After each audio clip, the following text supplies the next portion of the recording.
Boa tarde, ÁTILA, MELEGH, boa tarde, WILLIS, Santiago, Guerra. Hoje vamos tratar sobre guerra na Ucrânia, né? O ÁTILA está aqui com a gente, vai fazer uma exposição. O ÁTILA é professor da Hungria, faz parte de um centro internacional de pesquisas demográfica e estatística da Universidade de Budapeste, né? na Universidade, na cidade de Budapeste. O WILLIS aqui vocês já todo mundo conhece, mas quem não conhece, professor da Unirio, vai fazer aqui a tradução para a gente aqui. E hoje vamos tratar sobre guerra na Ucrânia. Essa programação está acontecendo às 16 horas por conta do fuso horário. Então, o ÁTILA está lá agora, 9 da noite, né? Então, 5 horas de diferença. Então, eu queria agradecer o WILLIS pela tradução, o ÁTILA aqui por estar aqui com a gente. E hoje a gente vai falar justamente na guerra da Ucrânia.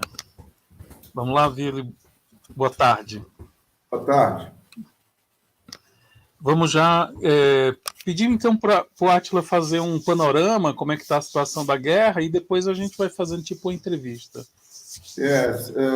So, ÁTILA, one is asking you to give an overview of the situation in Ukraine. The war or operation, the Russians say it's an Operation Z. That it's more known as the war in Ukraine. How are your view of it? Can you give an overview to us? First of all, thank you very much for the invitation. Muito obrigado.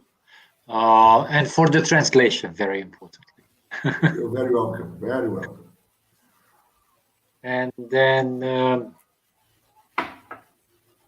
the war, but I think that we need to analyze it also from a global historical point of view. So sometimes in such a difficult situation, we have to see what kind of big issues come up historically, which need a different answer in case we take.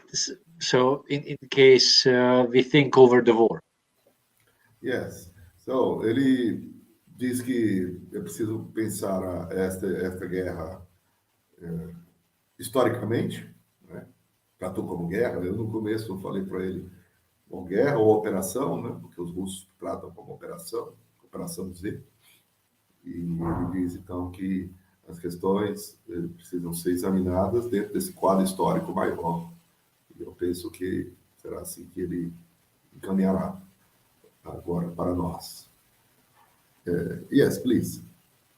And then the first thing is that it is crystal clear now that the dominance of NATO geopolitically in military affairs, and even in some ways, because NATO structure is built together with economic structures as well. So that imbalance, which we have been living in since the collapse of the Soviet Union, I think it has been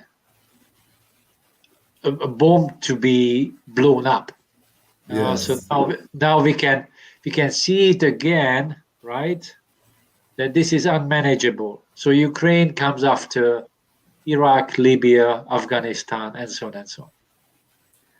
Ele diz que, bom, em primeiro lugar, é preciso ver como é possível ver claramente, né, de maneira cristalina, que este evento representa uma profunda alteração das estruturas da OTAN e das estruturas econômicas que estão ligadas com ela, não é? Ele falou mesmo em um bombardeio, né, nestas estruturas, é o que está acontecendo. E que, claro, isso vem na sequência de outras guerras que antecederam, como no Iraque e no Afeganistão. Yes. because the point here is that there is no counterbalance to NATO, and there's no geopolitical security system which would be able to guarantee that certain conflicts do not come up or do not blow up. E aí fica, portanto, claro que, do ponto de vista geopolítico, a OTAN não é capaz de impedir, prevenir que conflitos como esses aconteçam. Não é? So this is when we can see that the lack of a socialist bloc or a lack of a non-aligned movement, the non-aligned movement, I think, was also very, very important.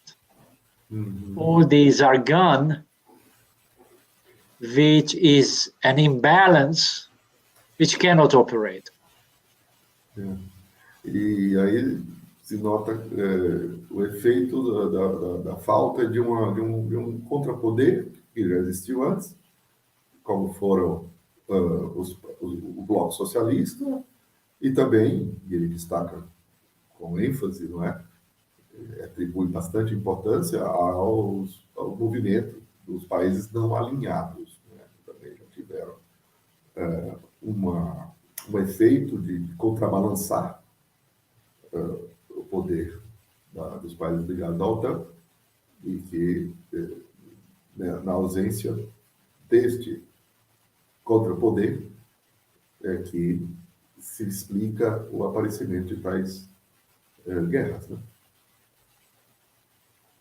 So I think that the first lesson is that we badly need geopolitical balance.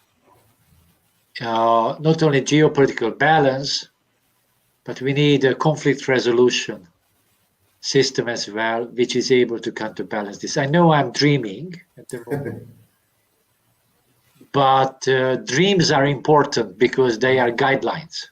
Yes, I appreciate very much this idea. Então ele está dizendo que a primeira coisa que fica, portanto, clara é que é preciso ter um tal poder que contrabalanceie esse poder dominante, e ele sabe que isso é um sonho, mas ele insiste, e eu apoiei bastante de minha parte também, concordo muito, que os sonhos são muito importantes porque são as diretrizes, né, que nos orientam na vida acordada, digamos assim. The next issue is the operation of capitalism. I think 108 years ago, Buharin wrote a very important piece on imperialism. And I will explain immediately, but unfortunately what we see makes the point of Nikolai Bukharin, right? This very famous thinker and political economist in Soviet Russia who was later killed by Stalin, right? And then he was the father of many things, but in 1914 he wrote a very important piece, and I will explain what. E o segundo ponto, né, que é preciso destacar, é aquele relativo ao capitalismo, ao modus operandi, à operação do capitalismo, né? E claro, o modo imperialista, né, de operar o capitalismo, sobre o qual ele diz que um escrito de Nikolai Bukharin, né, o famoso pensador, economista da União Soviética, que foi, né, condenado pelo Stalin posteriormente, mas em 1914 o Bukharin escreveu um texto que ele vai retomar aqui, segundo ele, ainda é extremamente esclarecedor. Não é? Yes. So he was arguing with the so-called ultra-imperialist position. So it was claimed among German social democrats at that time that capitalism was moving toward ultra-imperialism. That is to say, one power center could organize capitalist production. That was the position. And Buharin was very much against this. And he said, it's not possible. And then he said, capitalism first made the national markets, so there are capitalist nation states, but they are not going to unite into one global governance. Hum. The only chance is that they move into blocks of capitalism. Uhum. And then he was saying that, 1914, Yeah. there would be an America bloc, an Europe bloc, and an Asia bloc. This is what he said. Interessante. Bom, então, nesse texto, o Bukhari estava debatendo com uma posição que surgiu entre os sociais-democratas alemães, chamada de ultra-imperialista, e essa posição defendia que havia uma tendência no imperialismo a tamanha concentração que haveria um poder único global, né, no regime capitalista, né, internacional, no processo de sua internacionalização. E o Bukhari dizia, não, o capitalismo ele nasceu nos mercados nacionais, surgiu nos Estados-nações e nunca chegará a esse ponto de ter esse poder único, dominante internacionalmente. O que de fato haverá, a tendência é de formar blocos, e já na época, em 1914, ele dizia que haveriam 3 blocos, né? Um bloco americano, um bloco europeu e um bloco asiático. And you see, it's very important the whole thing happened in 1914. Yes.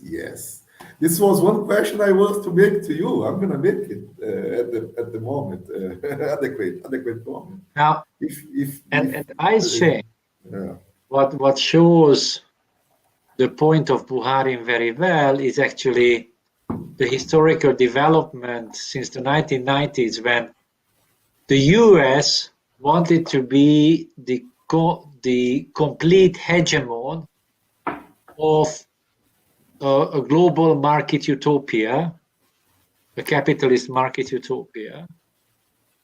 And now you can see that this is collapsing. This is mission impossible. Yeah. Ele chama a atenção para a data, né, desse artigo, do Bukhari, né, 1914, início da Primeira Guerra. Né?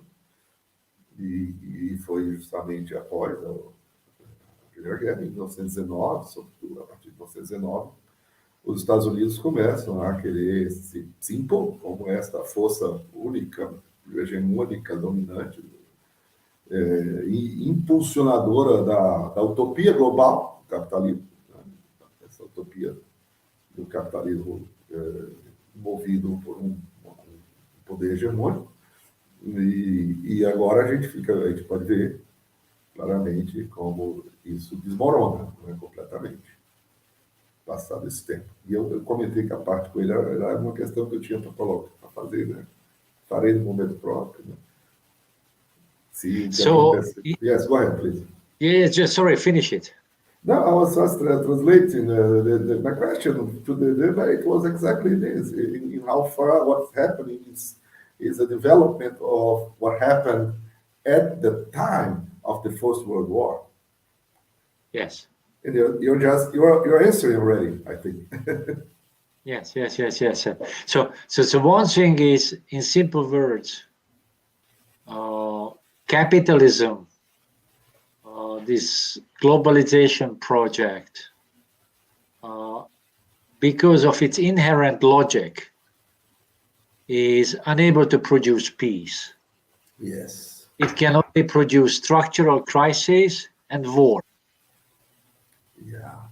Então, isso também demonstra o quanto esse projeto capitalista, né, ele não pode produzir paz, ele só pode produzir guerras e sequer uma paz estruturada.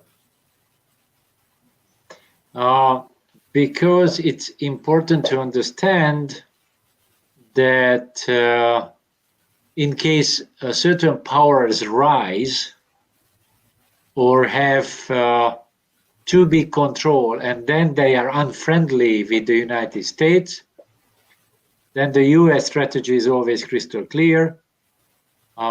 These attempts have to be crushed. Yes.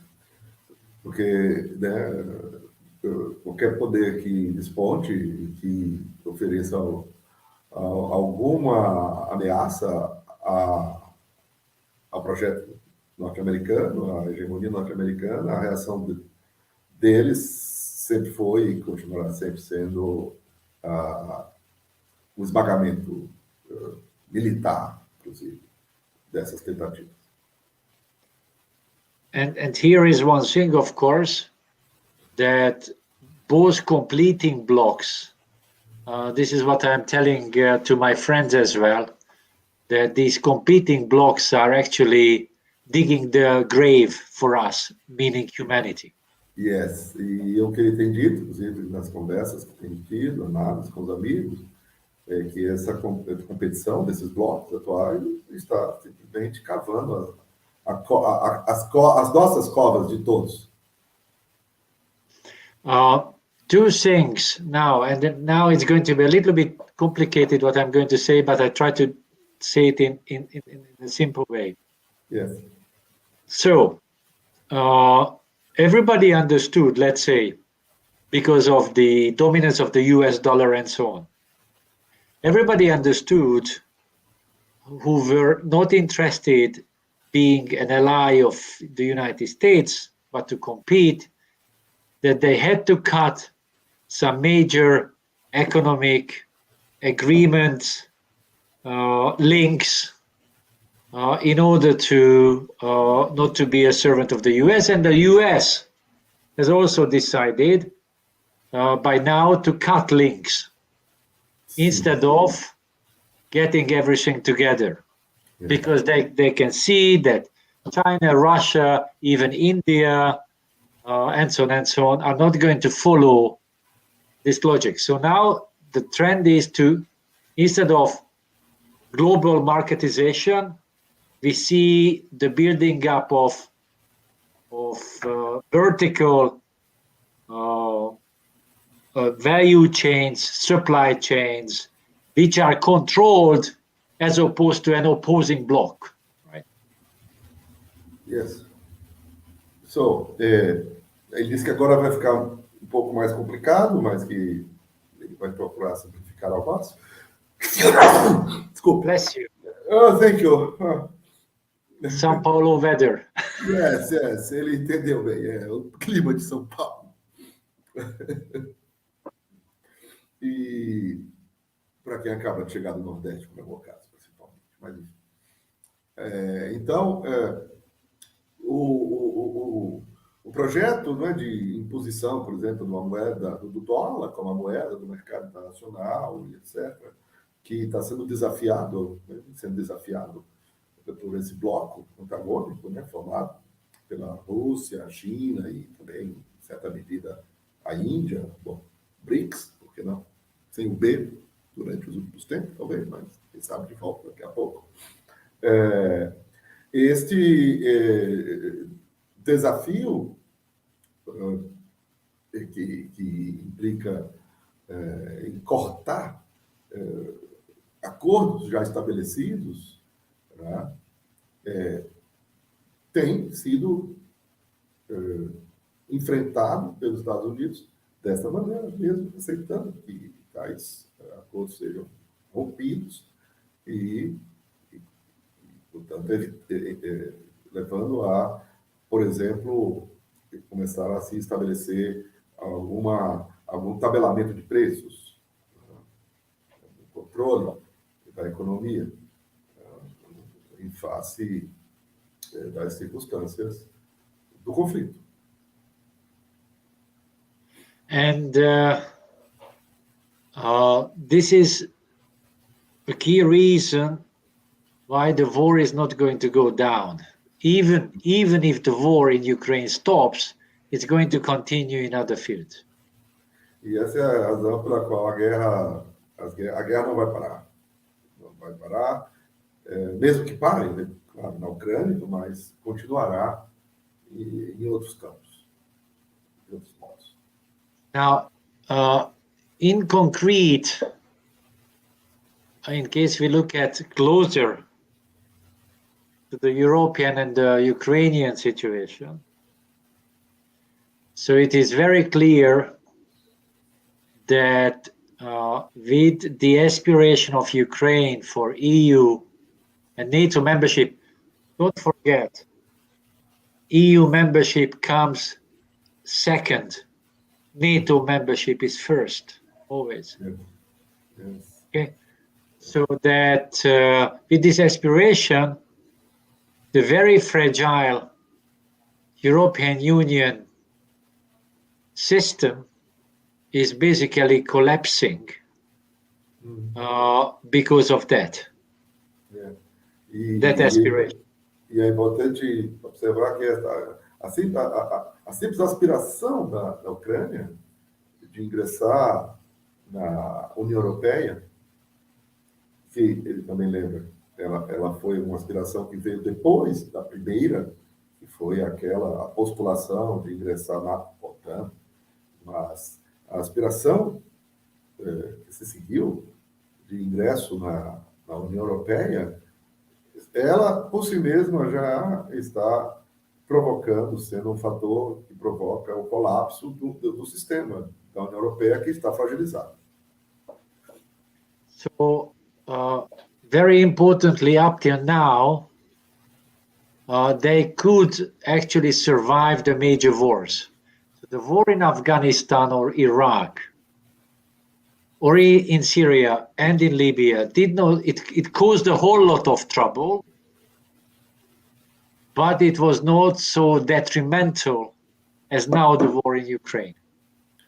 E, claro, as guerras anteriores, não é? Como a do Afeganistão, do Iraque, da Líbia, causaram um impacto significativo, mas nada comparável ao que está ocorrendo agora, como o impacto desta guerra, afinal de contas, em solo europeu. Né?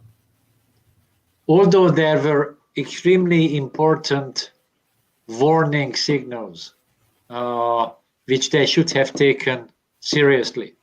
The refugee crisis, which was produced by these wars in Libya, Syria, Iraq, Afghanistan, it should have been a warning signal that something is going terribly wrong and the situation is not manageable.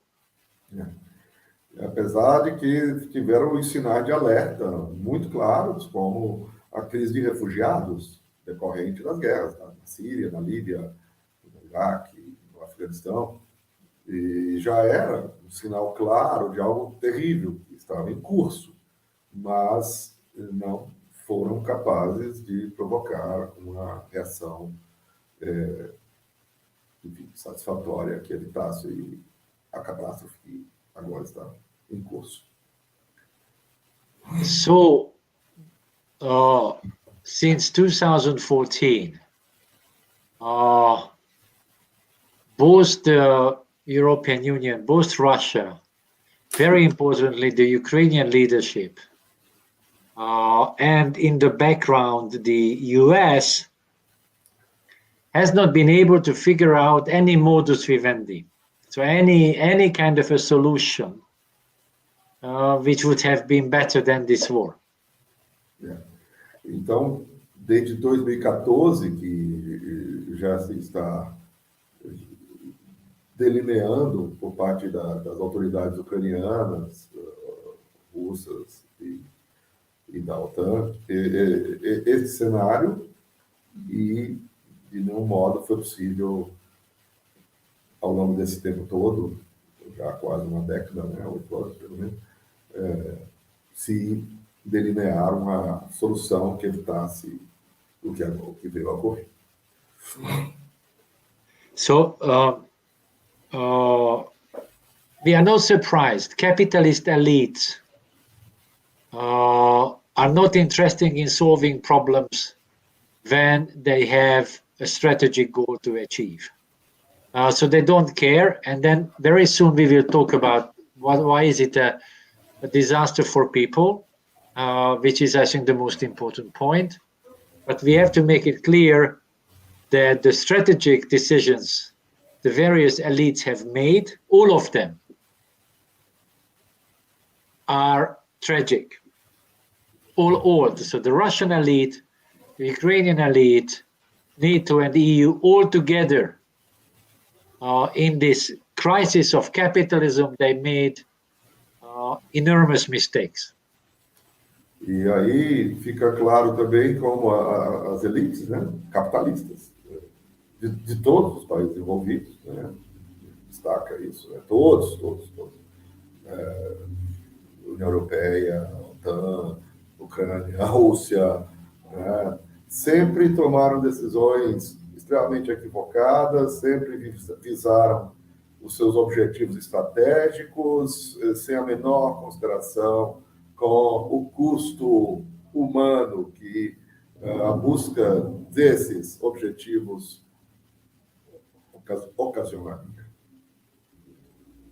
So the NATO and the EU expansion has been a tragic strategy within Eastern Europe further on, right? So going beyond the already achieved levels, that was the most tragic decision which could be made. This is one. Yeah. Então, Number two, sorry, let's go. Então, por exemplo, as decisões das elites da União Europeia e da OTAN de ir além daquilo que já tinham obtido, né, foram trágicas, tiveram resultados trágicos, foram terríveis e tiveram resultados trágicos. Né? Essa insistência por parte deles de ir além do que já tinham, das posições já obtidas. Né? Essa é a primeira coisa. E a segunda, the second one? The second one is that the Ukrainian new leadership after 2014, they did have the illusion that with the US and the EU behind them, they can achieve or they can cut the links to Russia completely, and they can turn aside away completely. That is to say that they can join, let's say, the Baltic republics. E daí, em seguida, o segundo ponto foi a elite ucraniana, né? A elite ucraniana, a partir de 2014, ela alimentou esta ilusão de que, com o apoio dos Estados Unidos e da Europa, eles poderiam cortar os vínculos com a Rússia e virar as costas para ela, definitivamente passando-se completamente para o lado ocidental. Because they have not considered, there was some popular support for that. So the Ukrainian society was divided. There was some popular support for that. Yeah. But they did not think over all the economic, political, geopolitical implications of that, right? Yeah. So that was just a move which was disregarding the dramatic risks in the whole process. É claro que havia um certo apoio popular a esta posição, né? Contava com apoio político interno na Ucrânia, mas era uma posição que não avaliava devidamente as implicações políticas, econômicas, geopolíticas desta tentativa, né, de romper tais vínculos. E daí contribuiu também para a tragédia. And then very importantly, Russia also chose a tragic strategy. First, they thought that what they could do in the Crimean, they could be followed. Actually, when Russia sees that there is certain advancement of NATO close to their borders, they immediately intervene and they immediately take some territories and points, strategic points, which they do not want to give up. So that's the immediate reaction of Russia. That was the case in Georgia, and that was the case in Ukraine, and in many other ways you can also see that. E também a posição russa, né, contribuiu para a tragédia, né? A postura posterior aos eventos de anexação da Crimeia, de reagir a qualquer aproximação da OTAN, de suas fronteiras, com a tomada de territórios que continuassem impedindo essa aproximação. Foi assim na Geórgia e está sendo assim agora na Ucrânia. Yeah, and now we can see that this strategy is collapsing because the whole strategy is built on quick war. But in the case of Ukraine, there is no quick war, not a quick taking of certain regions and intervention and disregarding the sovereignty of those countries, but actually they entered into a bloody war out of which they are not going to be able to come out.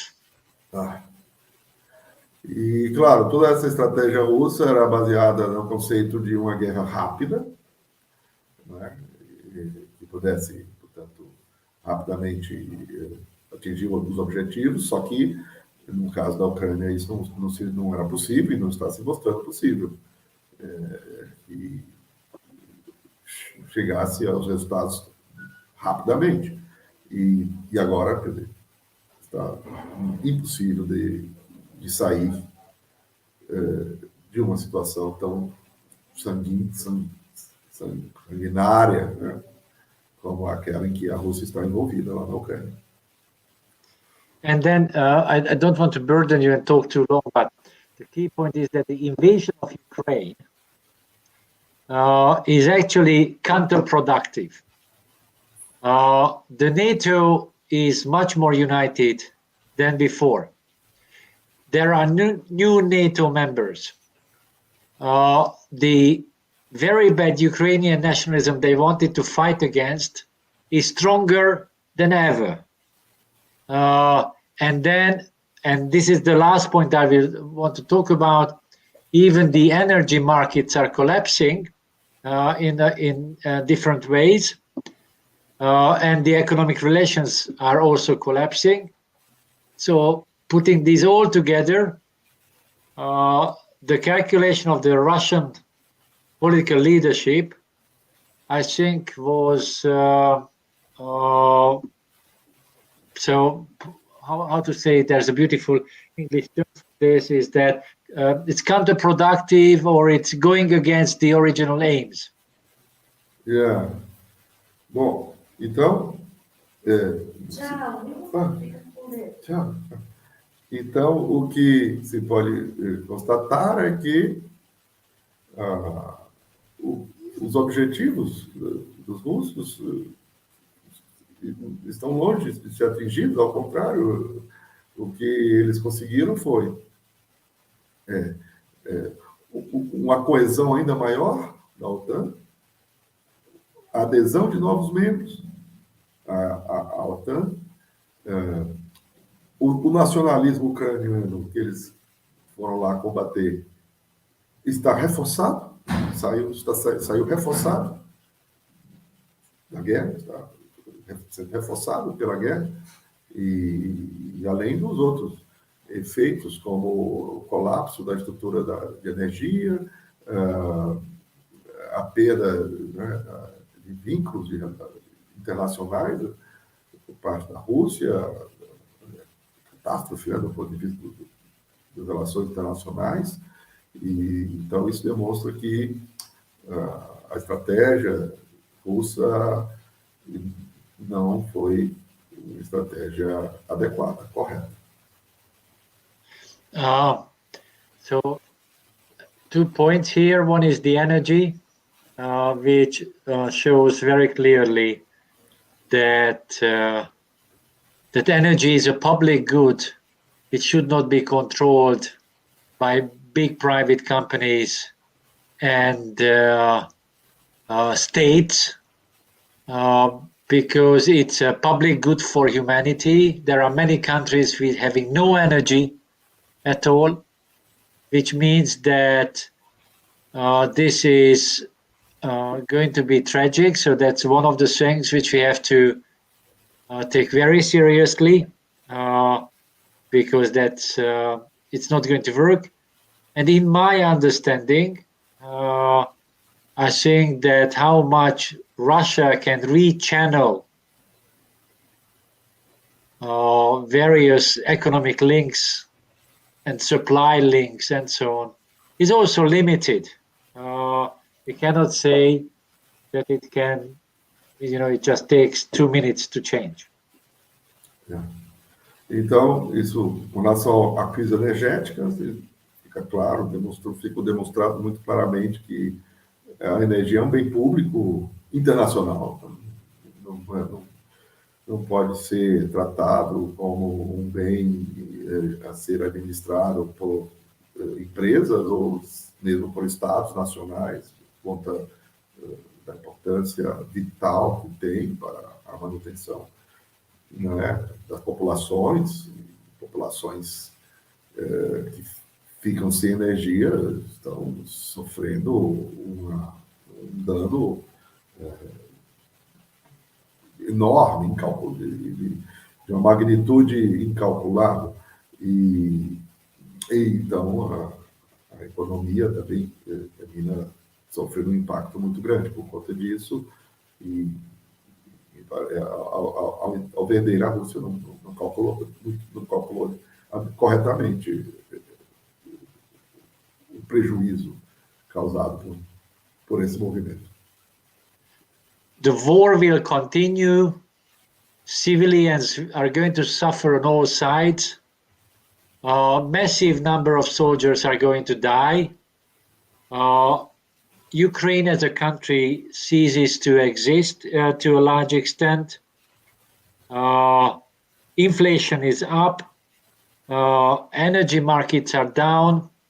And then the whole atmosphere, I don't know what's the case in Brazil, but here there is a complete change toward the war hysteria, meaning all countries, all political groups are getting into this block fight, out of which we are not going to be able to come out in any decent manner. Então, esse colapso da energia vai se aprofundar, civis vão continuar morrendo cada vez mais, militares, então, de maneira massiva, e a reação a isso tem sido uma histeria pelo menos na Europa, né? Não sabe se chegou já até aqui a nós, mas lá claramente por todo lado tem essa histeria com a guerra e a reação tem sido o recrudescimento dos blocos antagônicos e o resultado previsível é, de fato, o pior possível. And then let's start the discussion, but one more thing I would like to ask, from the point of view of humanity, and very importantly, from the point of view of a non-capitalist or socialist transformation, now the situation is worse. So in the short run, this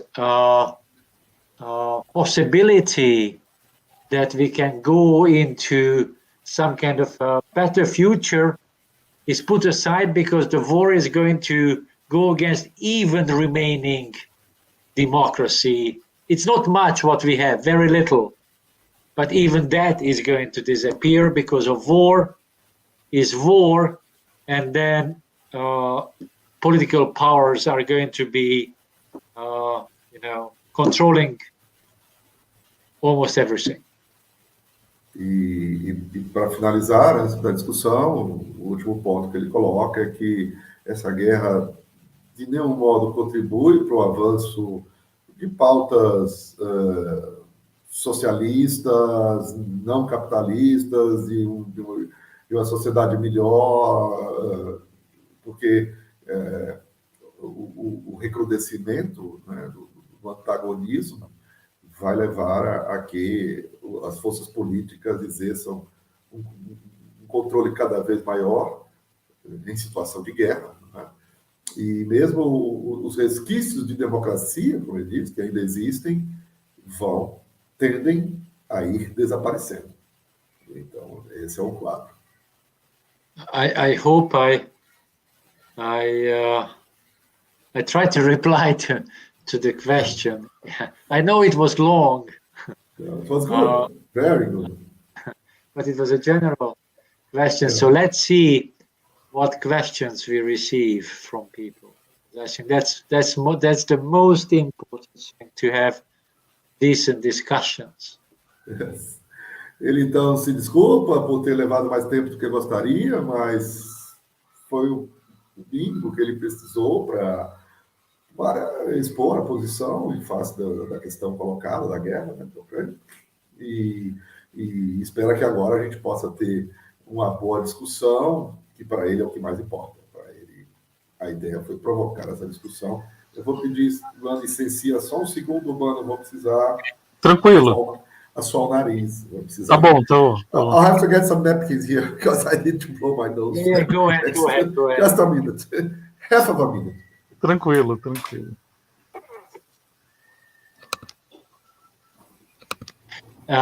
Okay. And I put some something on the stove. Just a second.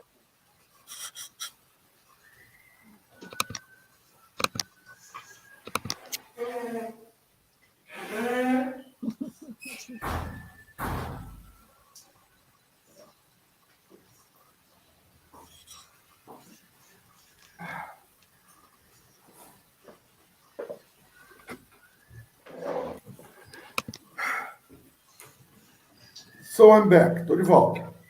Pronto, tá aí tranquilo. Tem uns comentários do Regis Mará. Essa é uma guerra por procuração, a Ucrânia é apenas um tabuleiro de xadrez, na qual Estados Unidos e Rússia movimentam suas peças visando garantir seus interesses econômicos planetários. Porém, se a Ucrânia é o tabuleiro do xadrez, a Europa é o mezanino da qual o tabuleiro está assentado, né? Vou traduzir para ele, né? Sim. So, there is this question of this war is I forgot how to say, it's a war, there is an expression, but the war is not really between the countries in the war. It's a war actually between the US and Russia, and Ukraine is just the chessboard where U.S.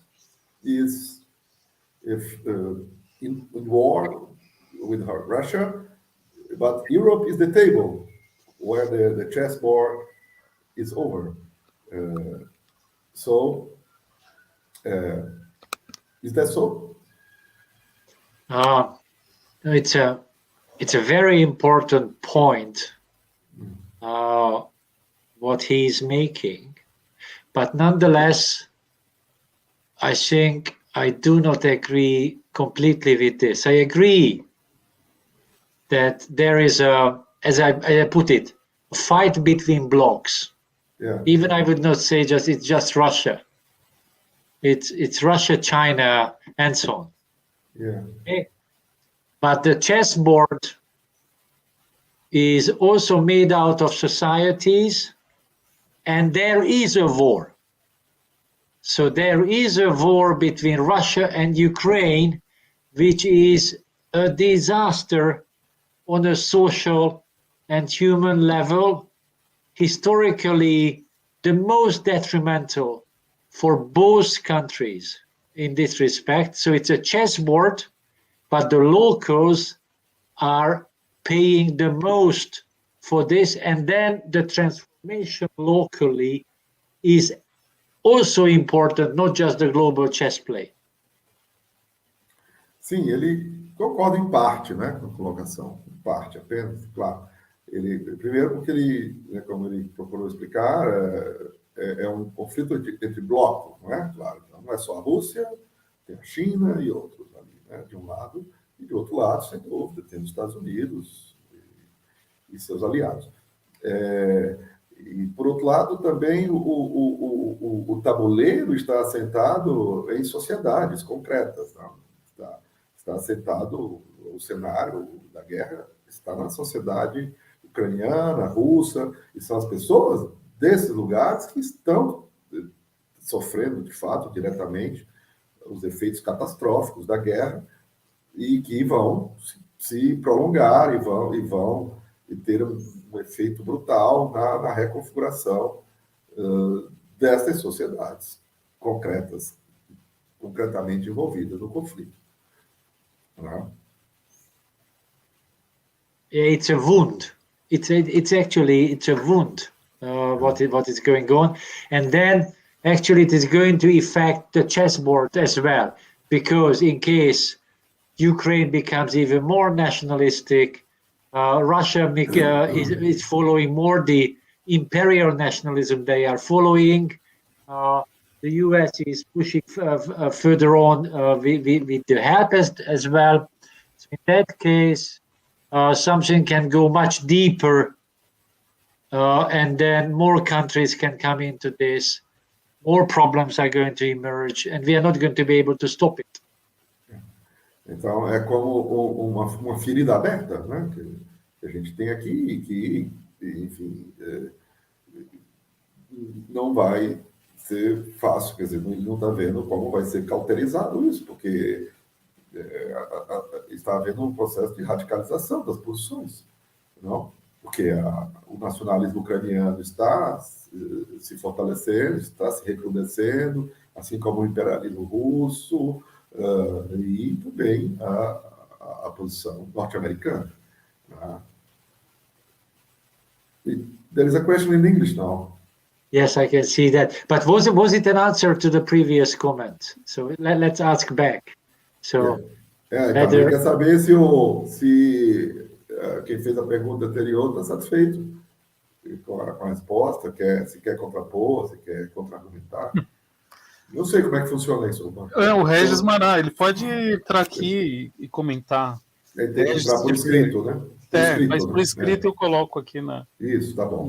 Yes, the person has to write it down, né? Because, you know... Yeah. He's not able to talk to us. So no. Yeah, that's the point. That's the point. If you want to further argue something, he has to write it down. If he doesn't write anything, he's satisfied with the answers. Okay. So we have this other one. Yeah, we have this. Oh, it's a beautiful question. I like this. If Russia loses the war, what does it mean for the world of democracy? This is Yes. Okay. You also translated in Portuguese. No, it's Ele gostou muito da pergunta, Ronaldo. Yeah. It's a good question. I think for the sake of democracy, everybody should lose here. So Russia has to lose. Ukraine has to lose in the sense that it is not following, let's say, certain geostrategic interests, which are not really the interest of the Ukrainian people as well.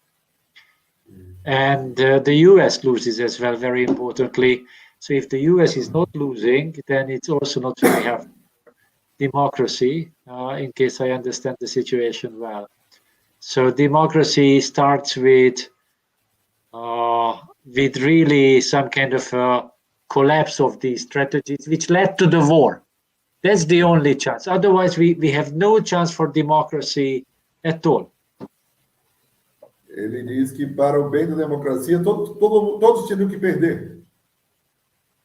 A Ucrânia tem que perder, a Rússia tem que perder, os Estados Unidos tem que perder. Quer dizer, essa que é a melhor resolução para o bem da democracia, né? Porque não há em nenhuma das partes envolvidas interesses propriamente democráticos, não. Interesses populares. Cada um tem os seus objetivos bastante personalistas do ponto de vista político, né? E isso é como ele explicou mesmo. Quer dizer, o movimento vai contra a democracia dessa guerra. Então, o movimento a favor da democracia é um movimento para fora da guerra. I appreciate very much your answer. I myself. Eu disse para ele que eu gostei muito da pergunta, né? Da resposta. Willi, eu me lembrei muito do Clausewitz quando ele disse que a guerra é a extensão da política, ou é a própria política, né? A política por outros meios, né? Por outros meios. Qual é o legado dessas guerras, né? Ou seja, qual é a marca que vai acontecer daqui para frente? Porque a gente percebe que não tem mais um eixo que organize o mundo, que regule, está solto, né? E é uma perspectiva de genocídio da própria população mundial, né? Então, o Boris is recalling Clausewitz.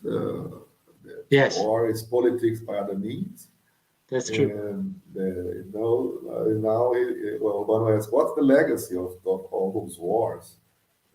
Because it seems to be just a genocide, a genocidal legacy, what they leave behind, because there is no axis able to control, no powerful enough axis to establish a control in this situation. And so what we'll have is the production of corpses, even in greater scale, in the meanwhile, in the time to come. No. Actually, let's play with Clausewitz a little bit. So yes, war is the extension of politics, right? Yeah. But sometimes war is swallowing all politics and political options. The problem is that we have lost a whole lot of political options already to come out of this. Which means that, so very importantly, many of the governments, very importantly, the Russian government is on a trajectory now. They have no political options for a whole lot of things now, which they had, or the other side as well. So everybody lost options. And if they lose options, they were capitalist elites. Horrible. But even when capitalists are losing even more options, then it's very bad for the public. It's very bad for the public. That's all I can say. That because now they do. Look, the energy issue is like this. I mean, look at the energy crisis, which is coming, and then nobody wants to retreat. Nobody wants to make a deal to solve the energy problem because it's now a war, right? Yeah. Ele disse que, tudo bem, vamos lá, vamos brincar aqui um pouco com Clausewitz, né? Tá legal. A guerra é a extensão da política, tudo bem. Mas essa guerra também mostra como a guerra pode engolir a política, né? Quer dizer, porque as opções políticas vão diminuindo. Quais as opções políticas da Rússia disponíveis são cada vez menores. Eles exemplificam com a crise energética. É uma crise terrível, ruim para todo mundo. Mas como sair dela? Como sair dessa crise num contexto de guerra em que não se recua, não há recuo, sem derrota, não há guerra. Então, quais as opções de solução política para a crise energética no contexto da guerra? Elas são extremamente reduzidas, né? Esse é o problema, é a situação trágica em que nós, né, podemos dizer, né, não só eles, nos encontramos, porque isso repercute no mundo todo, né? Apesar do epicentro sofrer mais, mas nós aqui na periferia vamos receber, já estamos recebendo os efeitos também. Tá?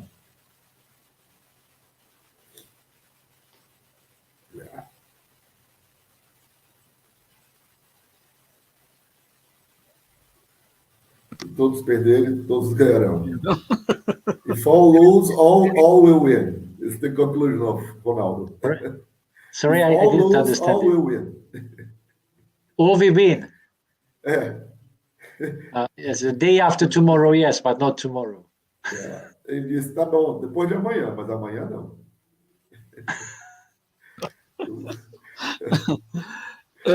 Willi, o território russo ali tem uma memória de guerras, né? De avanços e de... No entanto, tem uma literatura da guerra, né? Desde o Tolstói, Guerra e Paz, uma série de personagens, né? E o Tolstói, quando foi questionado sobre o livro dele, quando foi criticado, né? Ele diz uma coisa interessante, ele diz assim, eu fui para a guerra, e quem faz os relatórios sobre a guerra são os generais estrangeiros, porque o que se faz numa guerra não cabe nos livros, né? Não cabe nas páginas do livro. E com a experiência agora da televisão, né, que a gente está vendo que de fato cabe, né? É um horror midiático, um horror da própria violência da guerra, né? O estado de terror total, né? One is recalling Tolstoy, War and Peace, that there is an old tradition of war at that place, also of a reflection on war, literature, the narratives. And Tolstoy said it's impossible to bring to words exactly what happened in the war. He said he was in the war, he made what he could, but mostly the narratives are the narratives of the generals, the people who do the war in a much comfortable position. And what really happens in the war is it escapes always. And now we have this audio-visual presentation of it, where we can at least have the sensation that we are really experiencing directly the facts of war, the horrible facts of war. Does it have a different impact of that one at the time before? I wish that would be correct, but I think it's not. The problem is that, as far as I can see, the public opinion is not learning out of these things. It is just getting more and more polarized. Yeah. So one is, I mean, at least the countries I know here. One party is absolutely anti-Russian. The other party is complete polarization is going on, pro-Russian, and actually nobody learns. None of them learn, because everybody is happy to point at the enemy. And then you can use these horrible scenes, finding mass graves or things like that, and they can be used for all kinds of purposes, right? Yeah. This purpose or that purpose, it doesn't matter. Yeah. So unfortunately, we are unable to learn from this. And then this is why Tolstoy is very correct, that somehow it's very just even difficult to talk about what the war really means. E, bom, ele diz que infelizmente não é o que acontece, né? Quer dizer, que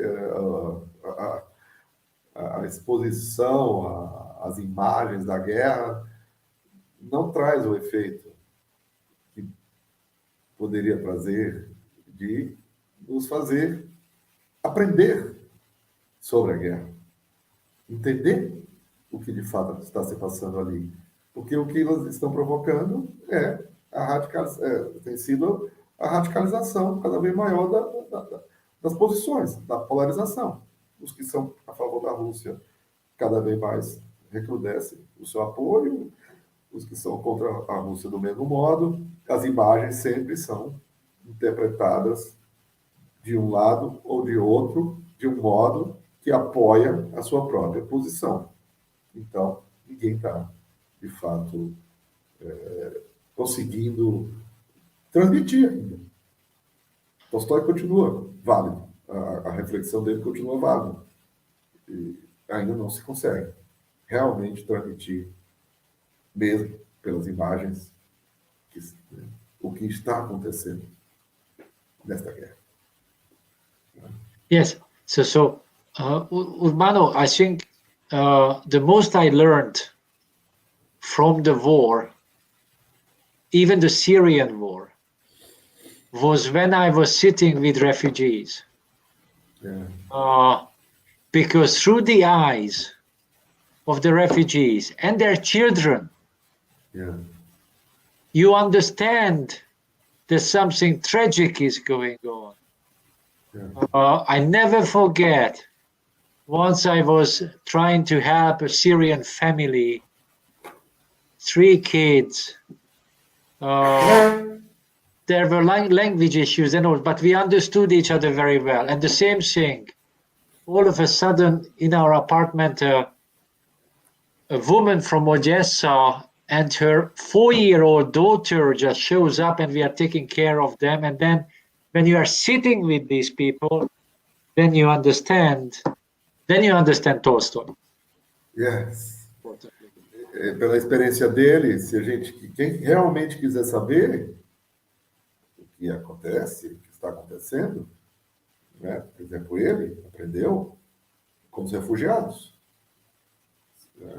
no contato com os refugiados.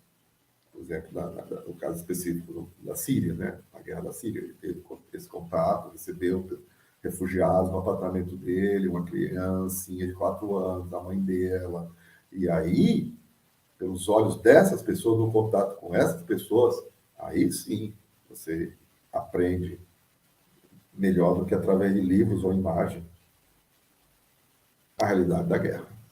Trágica. A realidade trágica da guerra.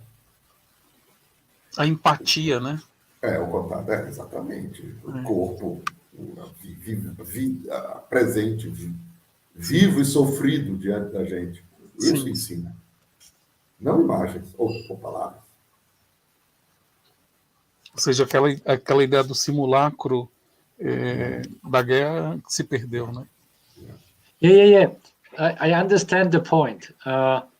You are right, but the situation is even worse. It's not just a simulacrum, but everybody, so nothing matters because everybody thinks that everything is manipulation. Yes. So basically we have lost all sense of reality. So really, it's simulacrum, super simulacrum, because people approve it that we are not going to learn anything real. Então ele diz, ó, pai, perfeito, o simulacro, de fato, é o conceito correto. Na verdade, ele falou de super simulacro, porque, né, ou talvez meta simulacro, o simulacro é levado porque as pessoas têm consciência da manipulação. As pessoas sabem que há manipulação, mas não sabem exatamente a manipulação qual foi, enfim. E não vem outra possibilidade de encontrar a propriamente dita realidade ou algo próximo dela. Eu, pessoalmente, achei a sugestão dele a melhor possível. Encontrar as pessoas que sofreram os efeitos da guerra, pessoalmente. I mean, I said, I comment myself just to say, what you did, your suggestion, because I think you made a suggestion, that if you really want to meet the reality of war, go meet the people who suffered its effect. Exactly. There is the reality of the war. Exactly. The refugees are the reality, the truth of the war.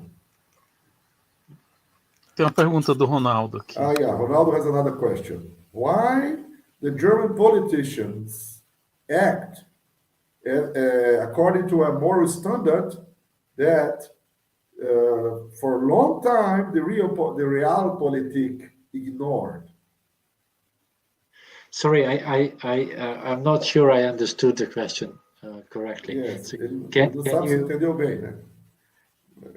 So I'll try to explain. I don't know. The best was for himself, but I think he's saying that the German politics now, they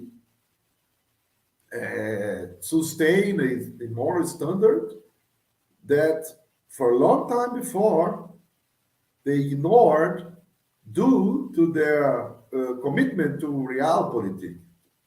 So do I understand it correctly that now they are moralizing and previously they were not having any moral? I guess that's the point. Is Ronaldo, is that the way you wanted to look at Sheikh? Ele está dizendo, quer dizer que para o Ronaldo, os políticos alemães agora estão moralizando as questões que antes eles não faziam. É esse o ponto? I mean, if it is, what do you think about it? Yes. Se for, o que ele acha a respeito? Okay, look. When I see Joe Biden speaking about national sovereignty, I can only just laugh. So in that sense, sorry, I don't have expectations that any international legal norms or moral things are in the head of these politicians, and it's just not just the U.S. leadership. I mean, I think most of the countries. He was asking about the German leadership. Germans. Not the Americans. The Germans. I mean, this is actually, to be honest, in case we take this question of Ronaldo very seriously, Germany shows that the U.S. has a lot of leverage. Till 2012, the German foreign policy was clear. They were saying, in order to manage the European Union, there was a need to have an understanding and some kind of an axis between Moscow and Berlin. In 2012, literally, I don't like, conspiracy theory. I am a sociologist, so I simply don't like them. But in this case, it was so obvious that all of a sudden it turns out that the mobile phone of Angela Merkel was tapped by the American Secret Services. And then in 2 or 3 weeks' time, Germany changes foreign policy direction. In 2012, 2 years before Maidan, 2 years between. So sorry, in that sense, the only thing I can see in the case of Germany is that Germany is very much controlled by the US in this respect. And I think that is one of the lessons I had to learn from these things. So Germany would not like to play the game in this way, as far as I could figure it out. But the first thing is to be in the alliance with the United States of America. Bom, ele diz que os alemães, né, não importa o que digam, mas de fato, a partir de 2012 ficou muito claro quando havia uma aproximação, né, em curso maior entre Berlim e Moscou, e aí a escuta, né, que foi feita do celular da Angela Merkel, enfim, né, e a mudança de política a partir de então, e mostra que a Alemanha continua sendo subserviente às orientações, direções dos Estados Unidos. Né? E do lado norte-americano não tem padrões morais, né, sérios que se possa dizer que estejam levados em conta. Né? Basta ver como é que fala o Biden sobre a segurança nacional. Is it an answer to Ronaldo or not? Ronaldo, é isso aí?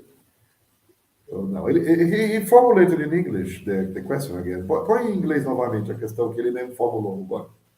They always show, they here is the Germans. Of course, that's true. Here is the Germans. They always show themselves with high moral standards, né? But realpolitik ignore morality. What counts are interests. Yes, and in that case, not American interests. Né? No. But that's the point. Whose interest? Because yes. There is an interest, but maybe that is not a German interest, right? Yes. Different interest. Exato. Então, ele concorda, né, com a afirmação do Ronaldo. Agora, a questão é interesse de quem? Né? Não são os alemães, os interesses alemães. Os alemães não têm condição de sustentar a persecução dos seus próprios interesses. But I think I would like to make another point to Ronaldo. Is that look, morality is of course very much part of history. So there is no morality outside history. All morality is in history, which means that the good politician is a politician who is able to maneuver among the interests, which is pointing out of the key contradictions. So instead of digging the grave, able to put the interest together in such a way that we come out. Now that politician is moral, not because of having a moral agenda, but because of pointing out of some major contradictions and moving ahead instead of being there, right? That would be, I think it's a very important question. It's a major philosophical question, but it's a very important one. E, bom, ele agora quis também acrescentar, né, que ele não está de modo algum descartando a importância da questão moral, né? Apenas é preciso ver essa questão no contexto histórico, né, no moral que se encontra situada concretamente, historicamente, socialmente. E, na verdade, uma solução moral não é uma solução que decorre da aplicação de leis e regras e estándares morais prévios, mas sim aquela solução que permite superar melhor a contradição dos interesses antagônicos que se encontram conflitando naquela determinada situação, né? Essa é a solução moralmente superior, digamos, né?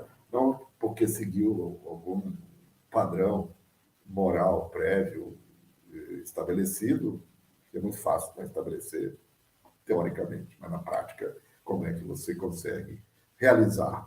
Bom, saindo da melhor maneira possível, que melhor favoreça, né, aqueles que estão humanamente sofrendo com a situação, saindo, superando da melhor maneira o conflito de interesse que se encontra posto. Now he goes again. Ronaldo, he said that he lives in Berlin, and I see the German politicians and the media not contesting the U.S. as the Latin American and Brazilian leftists do. They accept very much, and this upsets him. Absolutely. As you said, this is exactly the point. Esse é o ponto. Exatamente o ponto. Não? Tem a produção da Svetlana Alexievich, né? A Guerra Não Tem Gosto de Prêmio Nobel lá, jornalista. Sim. Ou seja, ainda nessa guerra a gente percebe também a legitimidade dessa argumentação, né? O que ele acha? O Gordon is recalling now the Nobel Prize winner, Svetlana Alexievich. A guerra não tem rosto de mulher. The war has no woman face. Exactly. What do you think about that kind of position? Absolutely. Ele concorda, né? A outra coisa como é que estão os países à margem, né? Polônia, Hungria. E o dele, né? E o dele. Como é que está em relação à guerra? Qual o impacto imediato no cotidiano, né? Now, one was asking about the war's impact on countries we are not direct involved, but are very near, as Poland and your own. How's that been? It's a very good question. First of all, very, very, very importantly, the war changed one thing. The Polish nationalist government and the Hungarian nationalist government were extremely united against Brussels. But because of the war, they can't really talk to each other. The Polish government is absolutely anti-Russian and pro-Ukrainian. Orban, the Hungarian government, is, we can put it in two ways. One is it is trying to maneuver in some ways. Very importantly, because of the dependency on Russia is bigger here than in Poland. And it's a smaller economy as well, and so on and so on. But anyway, Orban doesn't want to be seen as anti-Russian, that's for sure. That's very clear. So one thing this has changed, this so-called Visegrad alliance, so the four countries, Czech Republic, Slovakia, Hungary, and Poland, is completely divided now. That's one thing. People are extremely worried about inflation, which is not just because of the war, but the war is pushing it further up. And energy. Energy is a real issue now, because there are fears that the energy prices can be 7 times more. Wow. And people are very much afraid of that, very rightly. And in case we have a stagflation and an energy problem in this respect, that would be detrimental for a whole lot of poor people who are not going to be able to come out of this at all. While the middle classes are going to shout a lot, but the poor people are going to suffer dramatically because of this. So I think very gloomy. The atmosphere is very, very, very gloomy. Yes. Bom, Primeiramente, bom, ele gostou muito da pergunta, né?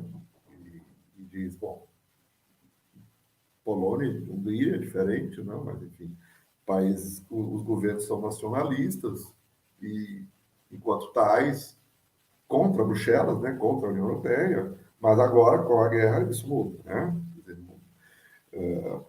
ao mesmo tempo, muda de maneira diversa na Polônia, na Hungria, porque a Polônia é totalmente anti-russa e assume essa posição, o que termina aproximando de Bruxelas, claro. E já a Hungria não pode se dar esse luxo, digamos, mesmo que quisesse, porque ela tem uma economia, além de menor do que a da Polônia, muito mais dependente da Rússia. Então, o PAN, na Hungria, está tentando manobrar de uma maneira que não sofra ainda mais as consequências, por exemplo, econômicas dessa guerra. E que, enfim, o quadro econômico já é bem ruim, a inflação aumentando e com a perspectiva, por conta da crise energética, da energia ter um aumento de 7 vezes, associado a uma estagflação, ele está dizendo que a perspectiva para, sobretudo, as populações mais desfavorecidas, né? Quer dizer, uma classe média ainda consegue manobrar aí para sofrer menos os efeitos, mas abaixo da classe média vai ser devastador o efeito disso, das populações mais pobres. Ele também diz que a situação nos outros países que são próximos, né, da Hungria, que formam um certo bloco, né, que são a Eslovênia, a Tcheca, a República Tcheca, é diferente, né? Quer dizer, mas esse bloco perdeu ainda mais em coesão por conta desta guerra, né? As posições se diferenciando, né?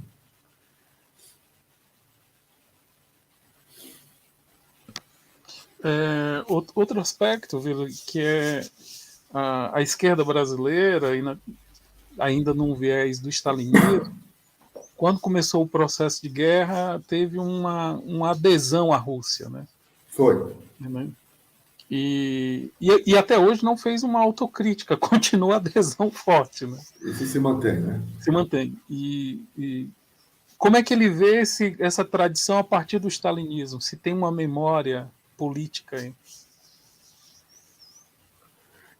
O Urbano is saying that our leftists, or us leftists, né?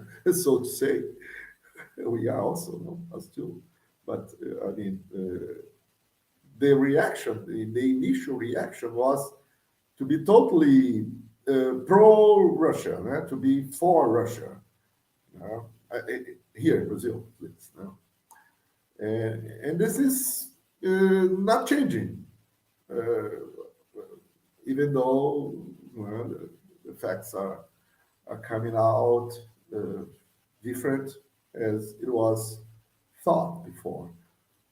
And one is asking if this could have any connection to the Stalinist tradition that in some way still subconsciously, or sometimes not even so much subconsciously, consciously present among us. It's a good question. I think I would not go too far. I think I can understand a whole lot of things concerning the left, because when they see that something is against the US, then they seem to be very happy. Yeah. For very good reasons, right? So that's crystal clear. The only problem I have, and that was my immediate instinct when the war broke out as well. I mean, sorry guys, I don't believe capitalist states. even if they are against the US. Iran is also against the US. So, no. In that sense, Russia is very important for the left. This will always be for intellectual reasons, right? True, but sorry, I don't believe. I think I am on the ground of István Mészáros. Is that capitalist states are leading us to Armageddon. This is what he was writing in his last book as well, Beyond Leviathan. So I am more on the platform of István Mészáros than anybody else. So sorry, I don't believe capitalist states, whatever talk they have, even whatever immediate interest they have. So I am not that person. Ele diz que entende, não é? Que para nós, tudo que for contra os Estados Unidos, no primeiro momento, é bem-vindo, e por razões que, de fato, justificam. Mas, nesse caso, ele se mantém aí na tradição do István Mészáros, né? O último livro dele, Além do Leviatã, no qual ele claramente mostra que não dá para acreditar que estados capitalistas serão capazes de fazer algo melhor do que aqueles que não são capitalismos de Estado, que não tem capitalismo de Estado. Eles, na verdade, o Estado capitalista é que vão levar ao Armagedon,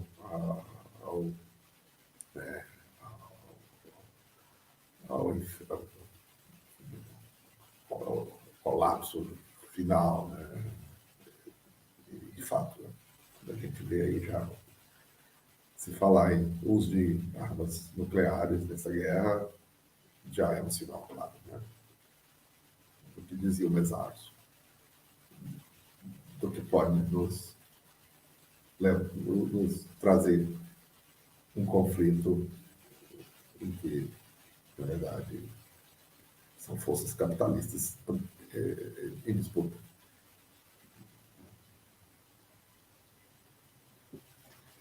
Yes. Tem uma questão do Ronaldo.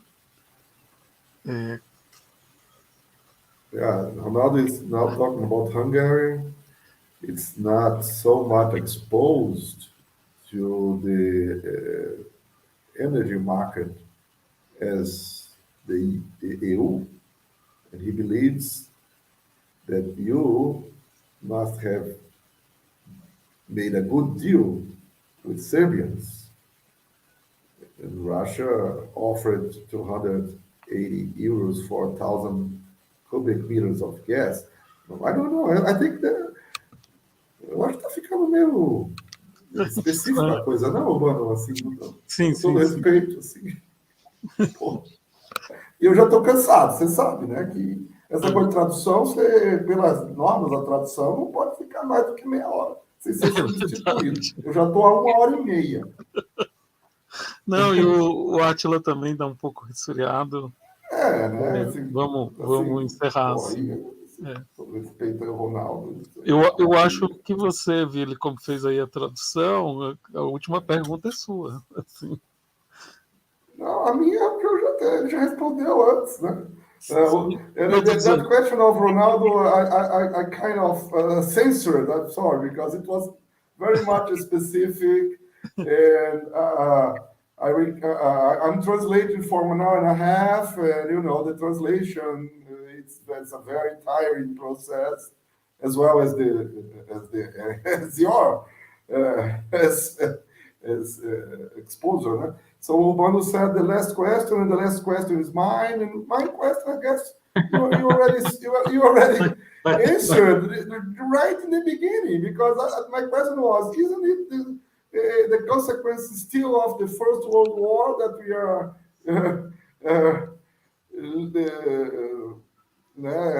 facing now in this another war. And I guess you already said yes. But if you want to comment a little more, I would be glad. I would be happy. So once again, I don't want to miss it. So that we are in the situation of the First World War. That was your question. Are we in that situation? Right. That was your question. Yes, it's a process that is developing since then. That didn't finish yet. That's true. But very importantly, we had a Second World War as well in between, and then we had the various wars. So I have the most statistics. In case you look at the Oslo Peace Institute statistics, how many countries are suffering because of violent conflict, military conflict. And the number is highest ever. I think something around 58 or something like that. And that's, meaning more or less that if every fourth country is having some kind of violent conflict, which means when actually we should solve enormous problems ecologically, enormous problems socially.